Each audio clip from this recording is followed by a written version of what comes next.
Welcome to Friday's Fantasies. We've been working hard here at Friday's Fantasies to bring you a regular podcast, and we hope you're enjoying it so far. Let's get straight to the stories. Visitor. It was all strange. We'd been on Avis, technically Avis 4, for 120 years, give or take. We'd endured dreadful winters down to Arctic temperatures, and baking summers as if in desert heat. We'd found out that during Avis' long solar year, large creatures hibernated in the summer when it was too hot, and in the winter when it was too cold, and came out to hunt us when it was just right. Just right for them, because it rained like hell the rest of the time, with almost nothing off for good behaviour. Their fur hung straight down and drained the rain away from their eyes, while we all got trench foot despite our best efforts. 6 legs helped them slink across the landscape at speed, and we lost Hapgood and one of the Kennedys. Carl was devastated. We arrived when the creatures were taking the whole year off, which they do, and we still don't know why. They just hibernate all year round. These years just happen to be when small asteroids knock into the planet, but there's no discernible pattern, not that we can rely on. And this is still not the weird stuff. We left the main craft in orbit, not that we could have landed it anyhow, and took the shuttle down initially. That was Grandad and his team. They set up in as temperate a zone as they could. Even the approaching surveys couldn't tell us everything. And in any case, we were stuck with it. We couldn't move off again until we'd mined enough heavy, radioactive ore to power the ship's FTL drive. And that still wasn't happening, because that ore was stuck down a lot deeper than we would have liked.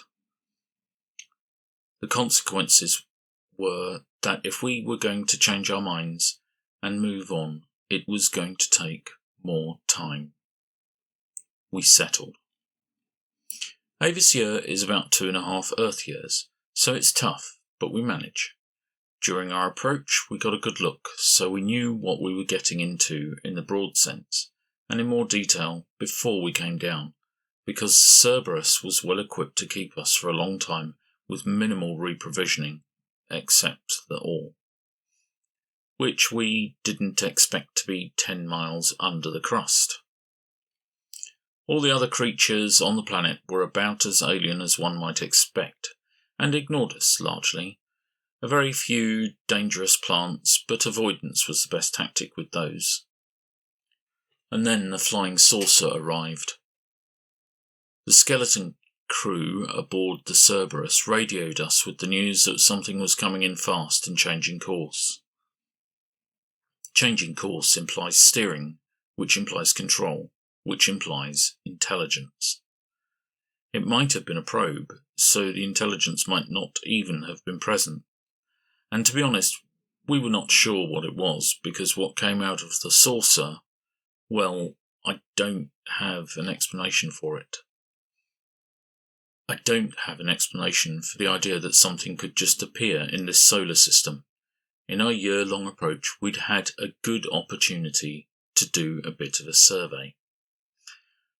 And it landed, edge spinning away like mad on 3 stick legs. What came out of it? Well, it's all in the official report. There are pictures, video. We got asked to keep personal diaries, so can I just say that I still don't quite believe it. We're not organised on military lines, sociologically speaking, anymore.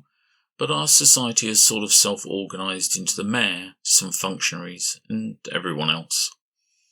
Really, I suppose the mayor is just another name for captain, and quite honestly, we're comfortable with that because we're pretty disorganised, and we need to keep a certain discipline in order to survive. So most of the time the mayor offers suggestions, and if she issues an edict, we can be sure it's been discussed among the top brass, and there's a good reason for it. She sorts out little frictions fairly, and the training material sent with us is pretty good. I know, I'm avoiding. You'd avoid too if you'd seen what I'd seen. It arrived during spring, so it was raining hard, straight down. We all wore a sort of umbrella hat when outside, largely because any sort of normal hat would let the rain through after about 10 minutes, and because we didn't like it hitting our heads. We needed a space. They were stupid looking and the kids hated them. I know I did when I was a kid. So yes, spring. Just sort of spun down and landed, and a door opened, dark inside so we couldn't see in, and this thing about 6 feet tall came out. Hopped out, actually. I don't want to explain this.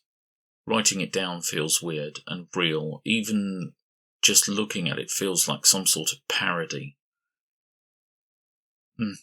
What hopped out was a pretty large foot with an ankle, something between a leg and a neck, topped by just enough head to accommodate a very large eye, with extensive eyelashes and a touch of very scruffy hair on the top. There, I said it. It blinks every now and again. It doesn't seem to have any appendages at all and just stands there, getting wet, unless it's really coming down, when some sort of invisible shield seems to extend over it and stop the rain from hammering it into the ground. The botanists have made up many theories about it, and one of them has had a nervous breakdown about it. We put him back aboard the Cerberus. We've looked at it with everything we have. UV, IR, X-rays, you name it. We can't see into it more than a millimetre, nor penetrate its saucer. It just sits there, blinking. For a couple of months so far. We got bored watching it, so the robots looked at it for us. The robots have some pretty heavy-duty AI on board. Last week they complained that it was boring. Specifically, they said its state doesn't change and it seems unlikely to change, so was this the best use of their time? We suggested they built a remote monitor and tell us if anything had changed. The remote monitor they built complained that the monitoring task was unchanging, except for the blinking, and could it compress the data and perhaps keep the monitoring down to once a second, because it was playing Go with the Cerberus computer, and looking at the thing was a bit distracting, because it never changed. We sent a probe a few weeks ago. The probe stopped about a metre out from the thing, and that was the end of that. We couldn't detect in any way what stopped it. When asked, the probe claimed that it forgot what it was doing, and the whole thing seemed pointless anyhow. We sent a dumb probe. The memory got wiped as soon as it got within 1 metre. We can't approach it more than a metre. Something is there, some barrier, but we can't detect it. The big furry bastards, we never really gave them a name. They've always been referred to as those big furry bastards, or BFBs to the children. They came and sniffed around it one night when we were all asleep. They got within a metre, and then one of them started to urinate on it and got a large electric shock up the stream, which, needless to say, scared it off, and all the others. That's all the data we have. That's all the data. All the behaviour we have, urinate on it, and you get a large bolt of lightning up the wazoo. We sent that back to Earth, so good luck with that. The BFBs don't come near our town anymore, so there's that. Then the asteroid alert came. The Cerberus warned us and started projecting the landing site. Despite our best efforts at choosing a statistically unlikely site for our town, the projected landing site was exactly in that place. On the creature. We couldn't move it, so we evacuated around it. It was projected to be a large impact, so we all shuttled back up to the Cerberus. A bit crammed compared to the original journey, I'm told, but I've only been up once in my life, so it was a bit of interest for me. A few hours ago, the asteroid struck. That's the end of that town. Oh well, we can rebuild. The thing put up its shield seconds before the asteroid hammered down on it. The rock was a good size, about 50 meters across, so it left a crater and a lot of spray. When the dust cleared, we looked at the thing from orbit, sitting there on a precarious pole of dirt sticking up from the center of the crater. We had some remote drones down there, and we flew them close enough to look at it. It looked around by hopping up and down so it could look left and right, blinked some more, and then hopped back in the saucer. The thing spun its edge and lifted off, pausing when it got to the Cerberus, and then disappeared, presumably achieving FTL, so it would just, from our perspective, vanish. We don't really know what it thinks. Did we attack it? I mean, we clearly knew what was coming and left, so did we instigate it? Is it going to retaliate? We're going down tomorrow to have a look at the site, but after that we're thinking of taking extreme measures to get it fuel and leaving for Earth. It will be cramped, but we have absolutely no idea what they can do. And we'd rather not start a war which we will only lose. We probably shouldn't be out here.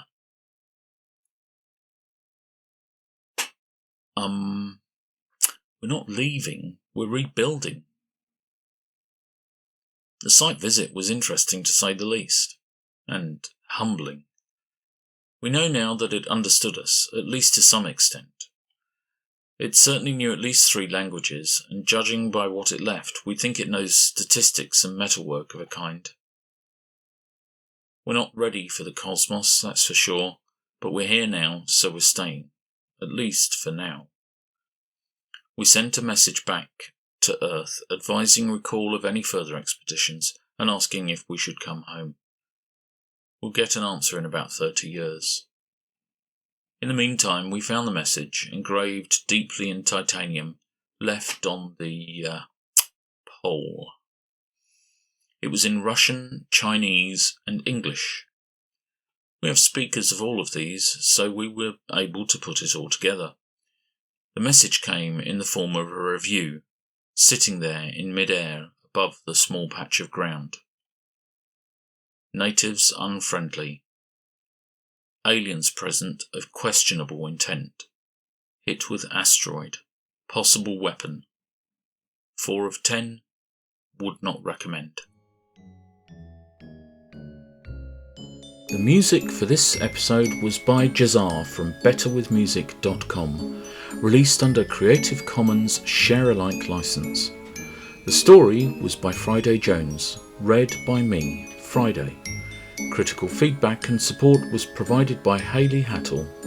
This has been a podcast of Friday's Fantasies, Stories by Friday, and forthcoming, a serial. Find the podcast wherever you listen to yours.